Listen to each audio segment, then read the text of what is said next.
Hi everyone, welcome to Adobe Live. I'm very excited to be here today. We had some great streams yesterday and we're continuing on from them today.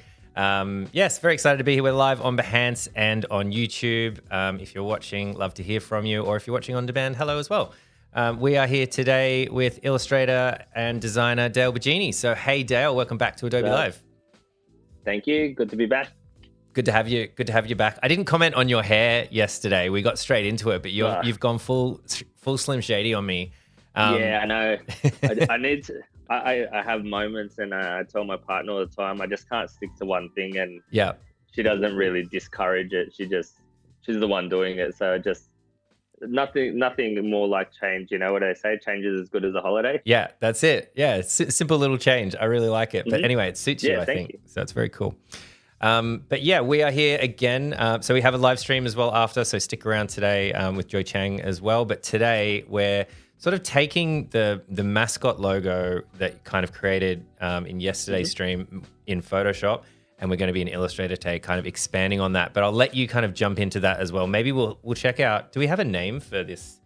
The hottest of dogs here. Let's just call him like Joe. Joe feels like a good name for just like fast food, like, you know, average Joe's hot dogs. We'll figure it out along the way. Oops, sorry. All right. Well, I'm gonna jump into the Photoshop part here, and I'm gonna talk about where we kind of got to, or where we finished up. Is that a good? Yeah, that's perfect. Yeah, I think that's good. All right. So yesterday we kind of spoke about the process as I'm going to call it like a novice or amateur artist.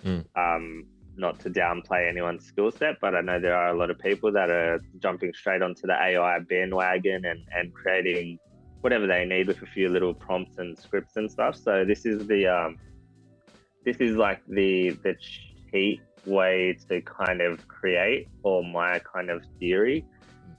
We've got a PNG over here of this little 3D render of a hot dog. We kind of spoke about like just chucking on the face and things like that. You can check the other stream just to see what exactly happened. But we went from this PNG of a kind of square hot dog, just plain and simple, and then I moved to a warped version. We warped that in Photoshop using just the standard warp feature, I guess. And we kind of gave it a bit more dimension. It was ever so slightly. You can see it wasn't that much. Then we kind of roughed in our lines and started creating the hot dog mascot kind of look and feel. We got the sauce bottles in there because we lost the sauce on the image. And then we've got like the more refined where we finished yesterday. And the process is kind of being rough, tidy up. So it's kind of like where this whole process is you can take as long as you want or as little as you want, but that's kind of how we got to this point. We started from left-hand side hot dog to right-hand side mascot, but there was no real sketchy business going on outside of the arms and the face and stuff. The core element was the hot dog, and yeah, you can check out yesterday's stream and you can see that, you know, it doesn't matter what the product is or what the shape or the object is, you can kind of make it work. So today we're going to jump into Illustrator, and we're going to just talk about kind of like preparing it and you know, having a look at the ways that we can integrate it into like an overall brand look and feel. Is that clear? That makes sense? Yeah, it makes sense to me. I really love, like, and we talked about it a lot, so if you missed yesterday's stream, you can go back and check that out. But like the idea of just getting something really simple as a reference, and there were other examples, obviously, like could be a pie company and it's a pie, or a hamburger, like that kind of thing. And then really kind of quite simple. It's really quite simple to do. Your whole screen's gone black on my side, by the way. Yeah, I know. I don't know what's going on here. Cool. Are we back? Yeah, we're back. I don't know what's going on. That's what happens when I talk. My Zoom interrupted what I was doing here. Sorry. All right. Yeah. But anyway, just saying that, yeah, it's pretty straightforward, like to get to that point. And if you check out yesterday's stream, you'll see just how straightforward it can be. Yeah. And have fun with it. You know, like that's, at the end of the day, that's what art is, and art is all about. So, Yeah, so if you've watched or followed any of my art, I'm a big Illustrator advocate. I think it's great. Like that's primarily where I do it, like a lot of my finished art. Um, Today I'm gonna go do some digital inking, but I usually use the blob tool, and I talk about it a lot and I praise it quite highly. But today I'm gonna keep it kind of crispy, clean, and I'm gonna use the pencil tool. And the pencil tool just got like a bit of a glow up, and it's got a feature now that I don't know if anyone else knew or cared, but I care a lot about it. So the pencil tool now has like a live preview of the stroke, where, say, if you double click it, I'm going to do a thicker stroke, but if you do live feedback and you turn it off, this is how the pencil tool used to look for the longest time. It was like a red wireframe. Right. I don't know if that's it's coming through red, and then that appears. So we double click the pencil tool, click the live feedback on. Okay, I'm just keeping all the settings standard. I'm just going to up the stroke a bit. I think it was about 4. And then now when I draw, I've got more of a real-time look and feel, which is kind of cool, because it kind of stems back to that whole grassroots thing we spoke about yesterday, like, feeling like it's not all digital and you kind of are still drawing it by hand and it feels natural. So I'm going to use that. I'm going to use the pencil tool today. So the blob tool is going to take a back seat for a second. Yeah. And we're just going to go through. I'm just going to quickly go through and show you how quick this can be. So we're just going to get the eyedropper tool. I've already started. I've got a few strokes in here, so I'm just going to get the same stroke. It's got kind of like a round finish to it. And I think, just before we move on from the blob, I mean, keep going, but just the difference between the pencil, and correct me if I'm wrong, but I think with the blob tool, you're creating a shape, like a filled in shape, whereas with the pencil tool, you're creating a line, which is kind of important in kind of why you would use either tool for different situations. Yeah, absolutely. And that is exactly the difference. As you can see, and apologies, I did speak to Flynn about my lag issue and the fact that I've got to go a bit slower. So I apologize if this looks a little bit rough and ready for you guys. But this is a line, and it's a path with anchors and stuff, so I can go in and physically tweak them later on, and it's a lot easier when it's a path. I know that I talk about the blob tool being supreme, but I think that's more just because I feel really confident with the way I draw, so I don't need to go back and tweak it too often. But for the sake of this, we're going to use the pencil tool, and it's definitely going to do a solid job for us. So I'm going to keep this show moving pretty quick. Nice. And I'm just doing all my line work, like nothing's kind of linking, or it's not solid shapes, or I'm not too worried about if it's one panel, one piece of art there or anything, because I'm gonna keep all this separate. Everything's gonna remain separate, so you can see this might be a part of this, like separate. That's okay. I'm not too worried, because if I want to later, I'd rather be able to just take this off and tweak that part. Might be a bit messy kind of when you think about how I'm doing it, but I like the idea of editing everything always, so I don't want to have to redraw this because I'm changing this curve here. If that makes any sense to you. It's kind of it's easier to work in these little sections. So I'm just gonna keep going. So I'm keeping everything kind of like, sorry, that kick up is because of my lag. It won't do that on your screen if you work like every time I lift it, it's like my computer's trying to catch up to the lift. Oh yeah, I see what you mean. That's all right. Live stream. If anything can go wrong, it will go wrong. That's it. It's interesting. I can see the pencil tool, like after you showed that update, that change. Like it's calculating the smooth after as you're going through as well. You can kind of see it kind of happening really slowly. It's quite I think it's very powerful. I think the pencil, like the pencil tool, sorry. I swear that it used to be like a lot more clunky, but I think with the brand and how they are working with like the programs, I think they're really listening to people now, which we just kind of spoke about, and I think that it's starting to show. Yeah. But yeah, there's going to be a few little messy pieces, but I'm trying to do this quick to kind of get to the end here. But I think it's nice to kind of watch it come together as a whole, and you can tidy up everything later. This is not make or break stuff, but you can see it doesn't take very long to get this kind of all drawn up. The luxury of the blob tool is that it is a shape, like a shape instead of a path, and once I go to color, it's a lot easier. And because these are all unfinished parts, I'm kind of setting myself up for disaster, but that's fine because I have a process, and it's all gonna work out. We're all gonna be okay. It'll make sense in the end, for sure. Yeah. And I say it all the time. This is not the way to do it. This is my way. This is what I've chosen to do today. Yeah, that's it. There's a bunch of different ways to do things. I mean, you could even do it all in Photoshop, right? Like if you really wanted to. Yeah, you could go in and do a cheeky live trace from a Photoshop illustration. I've done that before. I do it quite a lot if I'm confident with my line work. But yeah, this is today's method. I'm gonna leave out a couple of the details probably, but that's all right. I'm gonna kind of cut through this.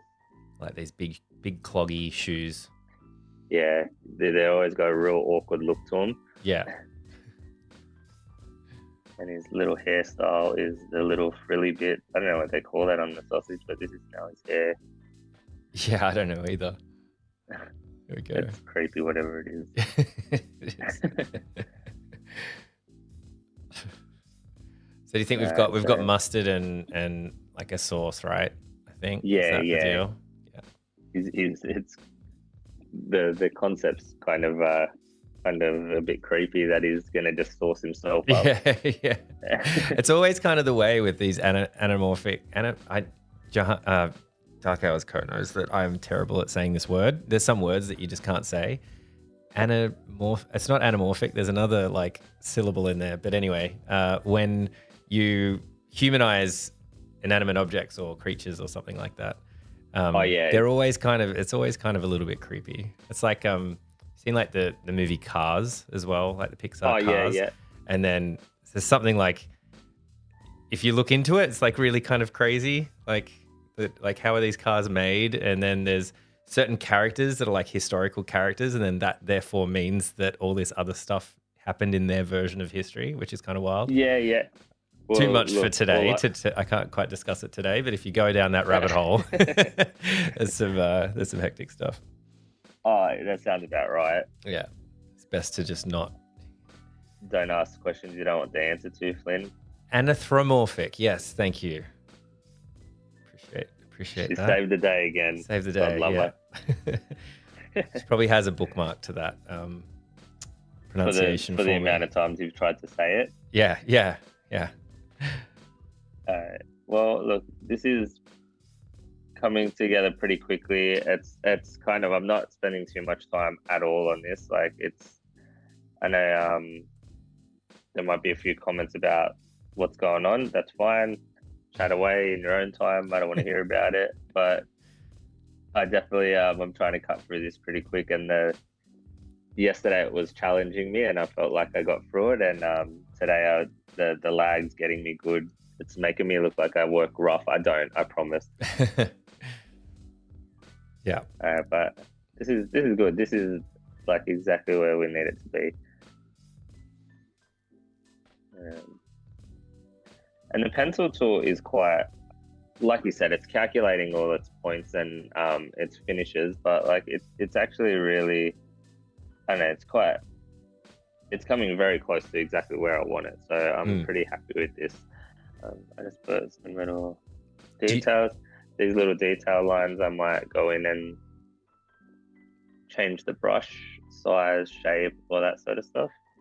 Do you have pressure sensitivity on, or you don't for this? Because you're doing not flat on this. outlines, right? Yeah. Yeah, correct. I'm just doing full flat. And that's because you're going for that kind of cartoonish, like this is like literally flat, like black outlines. Like, yeah, I guess that's where we're getting into that kind of logo cartoon kind of territory compared to like obviously realistic is on the other end of the spectrum. Yeah, absolutely. And I think I spoke about this. There's kind of like levels to these characters and stuff that, you know, you can do like more of a rough outline and have it kind of feel a bit more organic or what's the word, aged or whatever. I've got a little sample up here. I just put up here. So these guys up here obviously have like a rougher finish. Yeah. Like everything, it looks really bad from afar, but this was printed on the outside of a what do you call it, like a cafe pop-up thing, and they look really good. Like it looks like it's the effect work to its advantage. With this guy, he's going a bit bold, so now I've got this guy drawn up. I think he's looking pretty good. I'll just go into another. So I'm leaving out some details. Oh, with this line here, I can go in and you can change on the profile on the brush, and I'm just going to put a bit of a tapered line in there, so you can see it changes it from that's very fat round, and as soon as I change this the width, I just go click on it and it does the tapering for me. So no need for, if you don't have pressure sensitivity tablets or anything like that, don't stress. You can, there's always a bit where there's a will, there's a way. Is that the saying? Yep, that's it. And there you go. So I can add all these little tapered lines in it. It's quite easy, but that's, so now I've got that guy, I've got him in all that line work is done. I'll just drag him over here.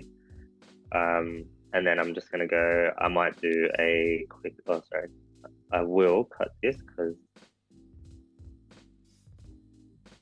I want to do something. And oh man, that's annoying. So I'm just cutting the path with the cut tool. Oh yeah, it's that's a rare tool to be used. We don't use that very often, I think. Oh, I use it. Maybe I'm backwards. I find I do things a lot different to everyone else. I feel like I still use it in. I know we said this before, but I use it a little bit primitively, Flynn.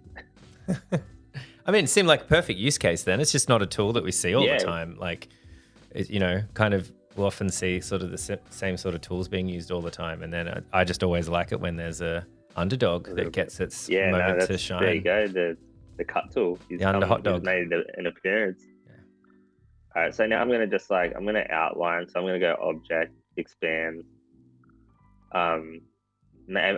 Object, path, outline, stroke, and then you can see obviously now we've gone from the stroke, the path with anchors over here. You can see all the anchor points show up, and over here, this is pretty much what the blob tool would have done, but it wouldn't have had all the individual joints that you can see here where it joins to each other's end of the line. Right. Which is fine.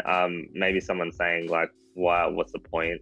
The point is if I do this and I finish it and the client likes what they see or they don't like what they see, I can still go back in there and tweak. Like if they say they want to just change the arm, I know the quickest way is to just grab this one over here, make the changes, do the process again. I've already done half the work. The adding of colors is the quick part.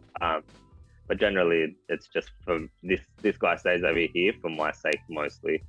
And then that's okay. So I got my little guy drawn up. He's now willing and able to be colored, and he will be colored. Ready to go.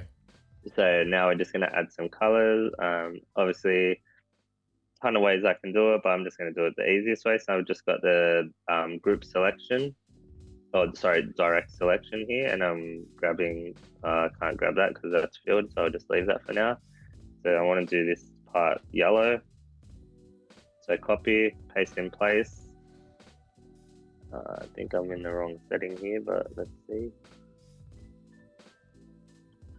I'm going to do this, want a bit of a mustard color. And you just paint filling, though? Do you just do paint? What is it? Paint bucketed those in? Yeah. Yeah. So I'm just like, and I could put these on another layer. Maybe I will, but for this, we're just going to keep going. Yeah. Obviously, like there's a gap here, so maybe I'll just get the blob tool, and then maybe I'll just do the yellow very crudely here. So the blob tool is great because, again, it's like filling it with, it's like you're using a texture, but I'll just do an outline of it. That little kick up at the end is quite annoying, but, and then I can just do that. I can maybe put it behind if it lets me. And do you use a direct selection tool and just delete the inside line? Is that what you did to fill that in?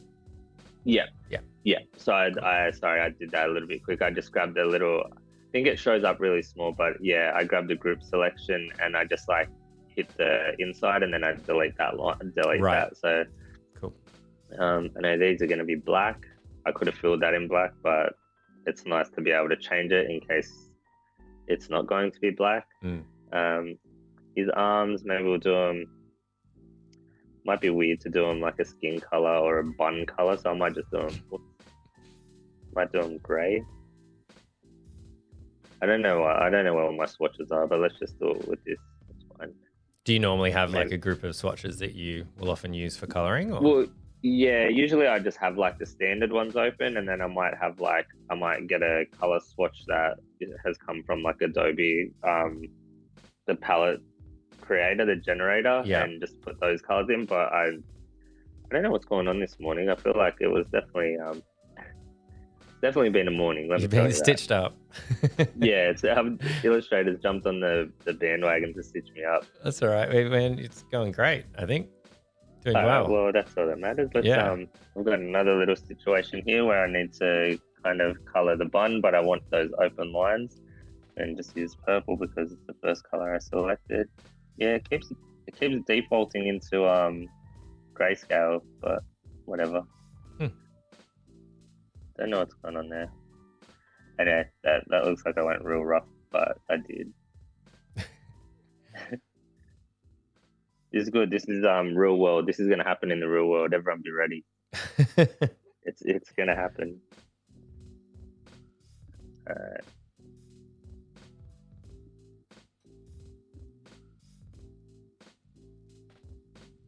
Alrighty. I sometimes think I really do things the backwards way, but I just don't know how to shake myself up and do things more effectively because I enjoy the way I do it. Yeah, well, I mean, there's always, as we've said, I think lots of times, there's so many different ways to work, and whatever is enjoyable or works for you. Yeah. It's all good. We're gonna do this one. And you just sent that to the back, right? Like. Yeah. Just so that it gets behind all this, and I'm doing it to all the colors because just out of habit. But a lot of the times you can have a little bit of a white line that shows up behind or on top of the black if it doesn't align properly. So I like to always make sure it sits under the black. Yeah. That was me drawing with the pencil tool without a color. If you're wondering what just happened there. Right. Now this isn't our final colors. I'm just trying to get as many in as quick as I can. So copy. Yeah. I drop them. So I'm just doing the same process every time. Every time I color, I do I do copy and then paste in place so it falls straight on top of where I pulled it from, and then I just go eyedropper and select the same as whatever color I need. So copy all these little sections. This one. Copy, and then I'm just doing Command F and it places it straight on top, and then I can put whatever color I need here. So again, copy, Command F. It's so quick, it feels like it's the best way for me to do it. Yeah. And okay, so we got that. Everything's kind of where it needs to be. Copy. and this hasn't taken that long. You can see it's not a long process. It's just a little bit of a little bit tedious, but I think it works for me. This is what the your client wants to feel like they're special. They want to feel like you're doing them a service that's not just command and create. Yeah. This little guy's coming together. Yeah, look. We could spend heaps of time and we could add a bunch of shading and stuff, but like, there we go. We've got like a little mascot there. I think the beauty of doing it this way is you're going in and you are able to be very custom about it. Like, things are very easily interchangeable, things like that. I don't know why the white's not working. Something going on there. Oh, because the opacity just changed. Like, I was up there changing it apparently. So yeah, there we go. We've got like our little character. We've gone from our sketch from Photoshop. We did our line art so that if we want to go back, we want to tweak it. But now I've got to this point and he's looking pretty solid. So what do we do with him? Well, we need him to have some sort of brand presence. So we're going to just move this guy to the side. Actually, let's just create more artboard. And I'm just going to create some more artboard over here. All right, so we spoke about yesterday about like maybe, you're going to use this in a very like a number of different ways. So I'm going to copy him over here a couple of times. And I'm just scaling down. Let's just make a few of him. Oh. All right, and then first things you want to make, okay, let's call him, let's just call it like Joe's Hot Dogs, because it seems like, so I'm going to do some little typography treatments, and all I'm going to do is use the type tool for this little execution. I've got some pre-love type faces that I've got just on my system, and maybe Joe's is going to be in like the bolder text, because it always looks cute, nice and bold. And then I think there's a process. Would that be right? Yeah. That's why you pay proofreaders, guys. And then I might use the script for hot dogs. All right, so let's say that this is our logo. All right, guys. Nice. Maybe we're gonna do it like this. All right, this is not how to build a logo. This is just showing you an example. No, everybody just relax. All right, so maybe it's just like this. That was cool. Can you tell us how you did the little skew there, where it just kind of sheared it up? Oh yeah, I can definitely do that. So if I've got any word, so I use this one. You can go over to here to the shear. Yeah. Up in your window, and then you just click it. I never really change it from the left-hand point here. It's kind of preset, but you can change the point. So I just press shift and it kind of like tweaks the text. Yeah, it's and cool. By holding shift, I'm kind of holding that J from moving. Otherwise, it's kind of like, it gets pretty crazy. So I just shift click and pull it up a bit. I never kind of experiment too much with it, but you can put the point anywhere and it will kind of like what's the word, like, I guess distort is that? Yeah. Or just change distort its works.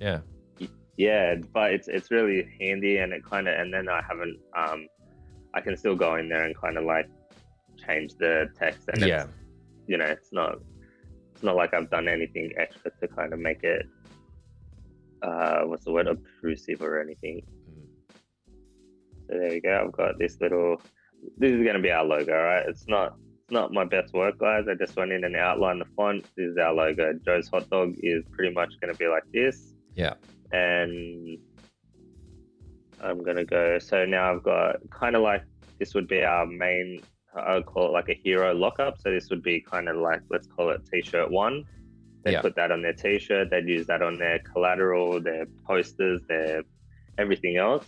I'd probably want one where it's, Sorry, I'm going to try to, I just want to focus on these three. The other guy's annoying me. All right, so can you see those? They're all in the shot here? Yeah. Okay, so this would be like a hero one.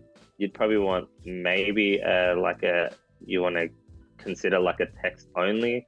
So maybe you do text only, and maybe you want to just like bind it, or have something kind of holding it all together. So I might do like using the same colors. I'll just do like a little traditional circle, nothing special. Maybe I just change this to white. And like this could be like your text only. So let's call it text only here.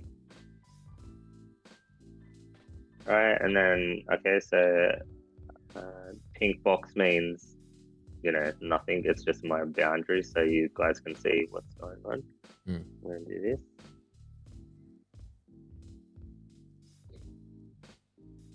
All right. So that's kind of like we've created 2 designs in less than 20 minutes. So we've got like a hero typography one where it might be used like that. We've got our main lockup that might be kind of used on t-shirts and stuff like that. We want to do one where it's icon only, so I'd definitely use him as his own. We can probably get rid of these guys. They're not going to even make an appearance. So we got that. We want to do a icon only. So he would be there. And then maybe you want to do you want to come down and do a horizontal and a vertical, because you never know. So I would just grab this guy. He might end up smaller in the box. That's fine. So he's going to be, this is for our horizontal. I'd grab the text. Oops. Maybe it's kind of like goes under his arm a little bit. And you want to do this because you want to, like, they might have like a sign out, a really long horizontal sign out the front of their store, and you've only given them the hero lockup, and they're just going to have, they're not going to take advantage of the long space. They're just going to be able to put something really little, or, or they're going to stretch the logo or something, or so you want to kind of give them a bunch of options. And especially when you see it as an artist and you're like, oh man, I wish they would have just asked, or, so maybe he's turned, I don't know, like you can tweak this. I would try not to, my advice would be try not to play too much with the text, because the text should be the thing that stays the same across the board, because you never know when they're going to get sick of the mascot, like it might, come to a time where he's like, oh, we don't want him anymore or whatever. So like the text will long last or outlive the logo, I think. And I think it's a testament to the brand as well. Like a good brand has like a strong icon and a strong typography or font face. But I think like I always try to keep this, like I know for a fact my heart wants to do this and move it over. Right. But then I don't want to change it, because I want to keep I want to show you that the brand can be built off these 2 core elements that live together. Like, and the vertical one would be this, or you might want to have like another, like you want to give them another option where maybe it's like stacked differently. Maybe you want to do him smaller and have this guy a bit bigger. I think there's some real ratios that you should consider, but also we could do this. He could live up here. Like let's make some options. Maybe you want to crop him. You want to make sure that you have some crop. I always want to do a circle version for the Instagram, that whole thing. So I'll make a circle. I'll get my guy over here. Yeah, you got to do something in a circle with all the social media like handles, right? Because otherwise, the worst thing to see is like the box, like a square kind of crop within a circle, and you can barely see the image or logo. It's pretty rough. Exactly, and it becomes quite an issue. So, for this, I'm going to do this. I will do there's a couple of things. So I'm going to do this as a clipping path around, a clipping mask around him. So I'm just going to do this, right click, make clipping mask. So I've already got that, but I do want this to do a few things. So I want him to be bigger for starters, and I also want, you can already probably tell, so I need another circle. So I'm just going to make another circle here.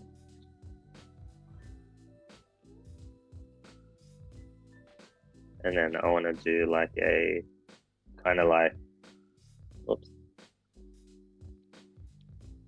I want to move this up, and I want to get rid of the stroke. So I'll put this in here and make sure it's the same size as the other one. And then I want to, oh, I forgot to put white in his gloves, but that's okay.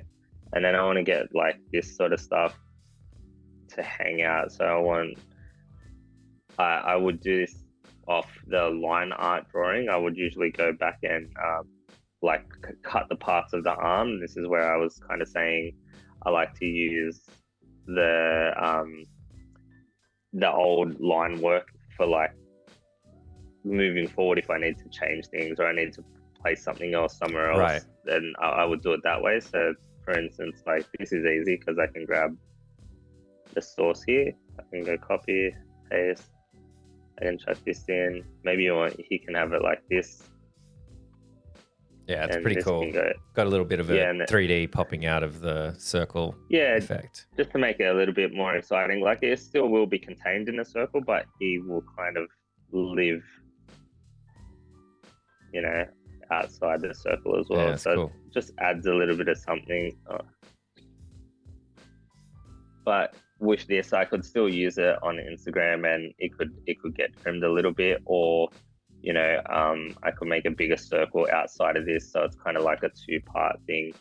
I like the idea of having the circle crops and stuff. I like the way things look in a circle. It just always has just has a nice feel. It makes things feel a lot more fun. So I tend to do everything in this circle kind of layout, but now you've kind of got another crop and it feels like another design within a design, for sure. You're working smart, and then maybe Joe's could come here and you kind of got another design. Like we've built all these different lockups and we haven't really like pushed the limit of like how much we can do, or like we didn't have to change the artwork. I've used the same artwork to crop it. You change the typography placement, but it starts to feel like a little bit more of like a brand pack where it's, you feel like everything's kind of cohesive and the vertical, the icon only, the Joe's hot dog, it all feels like it's the one piece. It all feels like it. And realistically, you're not really creating more than just one artwork to produce everything else. So I'm doing all these little tricks that take no time at all, and I'm able to create a whole bunch of variants for this person. And to be fair, some people won't take notice of it. Some clients are just like, oh yeah, cool, and they just use the same one as they've always used, but it's nice to give them the option so that later on down the track you aren't walking around and seeing Joe's hot dogs and being like, oh well, why would they do that? I gave them the version where it should be lengthways, but you can only lead a horse to water. I think you can't make it drink it, unfortunately. So that's so true. Yeah, but and that's kind of the methods I would use to kind of not create a brand. There's also a lot of stuff in a brand pack that you'd consider, but the Mascot integrated into some assets that can be used as a brand element. I think these are the core things to do. I could go in and have this on the front of a shirt, and I could have this guy on the back, and it'll be cool. Or I could use this guy from down here and put him on the back of the shirt. This is the front. So you've kind of, I feel like you've always killed two birds, one stone kind of thing. You've created this mascot that can live by itself or harmoniously with like the typography and the rest of the brand as a whole. So yeah, that's kind of that's where I would advise or push someone to kind of fall with if they're ever creating some or someone needs some help with a mascot and you want to have a go. These are the core parts that you should consider: kind of horizontal, vertical, standalone, typography, and then always like a circular for Instagram. I mean, you don't have to have it come out. It's a nice to have, but if they weren't there, he still looks cute anyway. So yeah, I think that's kind of that's it in a nutshell. But I mean, how long is a piece of string, you know? Yeah, exactly. You can keep going, and obviously some clients might have specific requests for what they're after. They might say they might have like might be the container, right? And so then you might have some particular container, and maybe they're like, well, we don't really, you know, we just use brown containers, but it'd be nice to have like the, what is it, like the butcher's paper on the inside with a pattern. And so suddenly you go, oh, cool. Like, how do we turn this hot dog? How do you turn Joe's hot dog into a pattern from here? Yeah.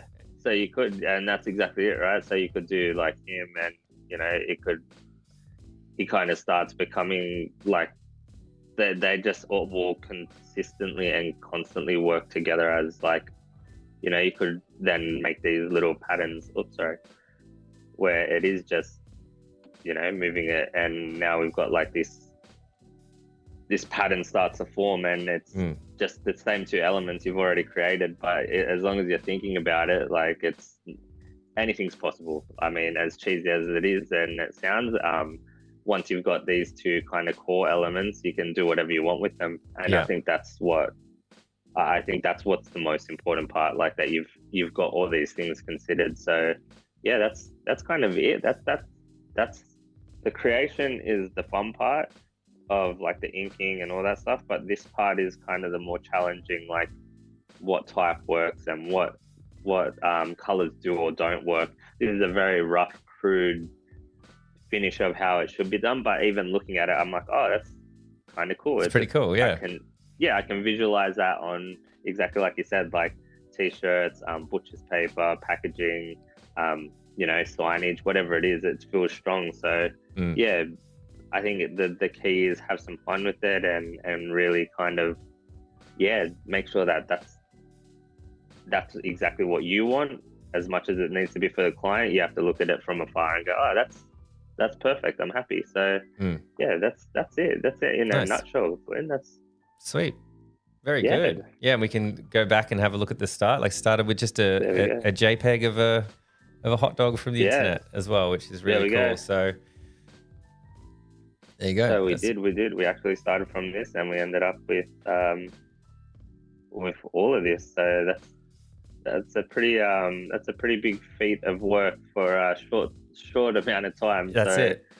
Yeah, and if there are any questions or anyone wants to ask anything, feel free to you can hit me up or you can email me. I'm kind of open book, and I said it yesterday, I'm not a gatekeeper. I'll tell you everything I need to help you out. But the key is maybe think about your own skill set before you go to the AI thing. I think that's my biggest like form of advice, is like anything's possible. You can really like make this stuff your own, and as much as you can do it on AI, there's just something special about working with someone and collaborating on stuff. So yeah, it's that's important. That's awesome. I love that. Everyone stay tuned for our next session, which is all about AI and using it in your art workflow. But that's the thing. Learn both bits. I'm just joking. It's got its perks. Yeah, that's it, man. And I think it's really important as well. Like I think people that like us that have been around for a long time, like there might be shortcuts to things, but it's quite useful learning the scaffolding as well, like like how it's kind of manually done. And I think the people before us who hand did typesetting and had to hand do, lettering and typography also had kind of a bit of a leg up in how to understand type than we may have coming in digitally. So yeah, it's definitely like huge advantages of like understanding how to do things. Like, look, there's probably a way to integrate AI into like the concept stage of your illustrations, and there's no harm in doing so. But I think, like we said, as long as you're building on it and you're the artist and the creator at the end, then you can distinguish where you started and where it ended, then I think, there's nothing wrong with it. I think there's a lot of naysayers, and there's a lot of people that will say that that's not the truth, but look, we are both from the industry, Flynn, and we can both see both sides of that, and I think it's great for everyone that it's around, but there are parts of the art world that should still feel wholesome, I think. Yeah, for sure. Yeah, that's awesome. Yeah, awesome. Thank you. We are at time, and thank you so much for joining us as always, Dale. That was awesome. And yesterday's stream as well. So if you saw the stream, you want to learn more about how the hot dog was made, then go back to the very first episode. You should be able to find that. It's a bit of a two-parter. But stick around. We will be joined by Joy Chang in 14 minutes. So stick around, and hopefully we'll see you all there. Everyone, thank you for watching. Dale, thank you again so much for joining us on Adobe Live. Thank you so much, Flynn. Thank you, everyone. Cheers. See you guys. Bye.